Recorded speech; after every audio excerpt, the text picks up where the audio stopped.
Fala pessoal do canal, tudo bem com vocês? Estamos hoje aqui de novo para falar sobre um filósofo e tentar aplicar as ideias desse filósofo dentro de uma redação para o vestibular. O nome do dia é Platão. Nascido por volta aí de 400 a.C., Platão pertencia a uma importante família ateniense e aos 20 anos conheceu Sócrates. Esse encontro acaba transformando a vida do Platão de certa maneira e aí ele vai começar a desenvolver pensamentos filosóficos que até hoje são importantíssimos. A gente pode afirmar que Platão é uma das bases da filosofia ocidental. Pensando nisso, vamos dar uma olhada em um conceito importante que pode ser muito bem utilizado nos vestibulares mais importantes. A República de Platão, uma obra muito famosa, você já deve ter ouvido falar, tem a seguinte preocupação dentro dos seus postulados teóricos: entender como que o ser humano obtém o conhecimento. De onde que vem o conhecimento do ser humano? Como que ele constrói as suas opiniões? Quais são as referências que servem para que essa pessoa acabe desenvolvendo os seus pontos de vista, as suas formas de enxergar o mundo? Para isso, o Platão faz a criação de dois universos diferentes, dois mundos diferentes para ele: o mundo sensível e o mundo inteligível. Nesse sentido, ele cria um mito, ele cria uma historiazinha. Para quê? Para fazer valer o seu ponto de vista sobre a temática, certo?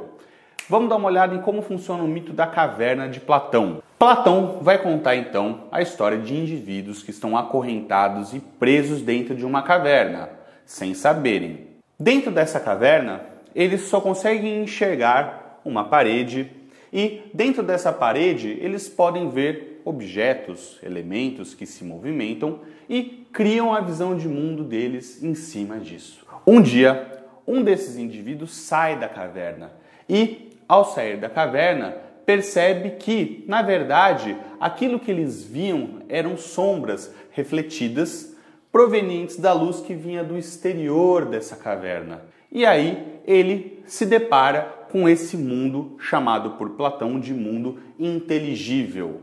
Um mundo onde os elementos existem em sua essência, que depois vai ser cunhado como o mundo das ideias.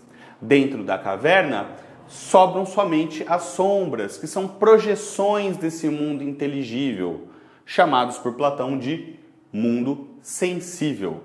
Esse indivíduo, movido pela compaixão, volta para a caverna e tenta alertar os seus amigos de qual é a situação que ele encontrou ao se ausentar desse espaço em que ele se encontrava anteriormente. E aí é prontamente reprimido por seus colegas, que afirmam que ele está louco e que se ele não parasse de falar, certamente iria sofrer consequências graves.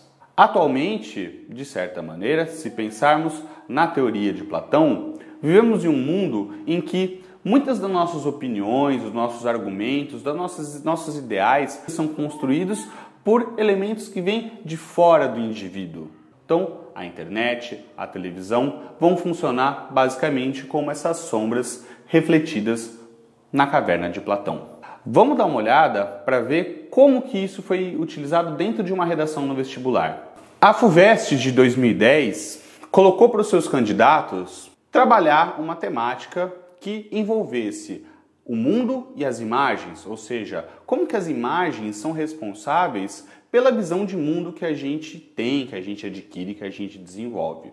E um candidato ou candidata escreveu um texto utilizando o argumento baseado na teoria de Platão do mundo sensível, do mundo inteligível, para justificar a forma como atualmente as imagens têm preponderância na nossa vivência.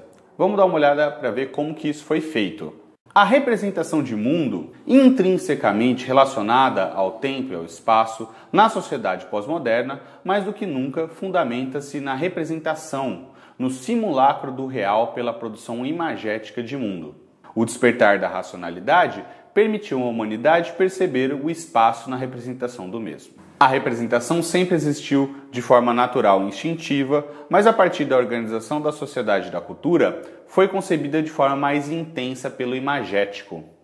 O mito da caverna apresentado por Platão expressa a situação descrita, uma vez que os homens acorrentados na caverna não percebem nada mais que a representação das formas, As sombras são apenas um simulacro de mundo e não a realidade. Platão, assim, coloca para o mundo a presença de dois hemisférios, o mundo sensível da representação e o mundo inteligível da realidade pura e ideal. Vimos então uma boa argumentação baseada nas ideias platônicas aí existentes. Platão é um filósofo muito amplo, com muitos ideais concebidos dentro do meio da filosofia, mas temos aí uma boa teoria que você pode utilizar no seu texto. Tudo bem? Até uma próxima!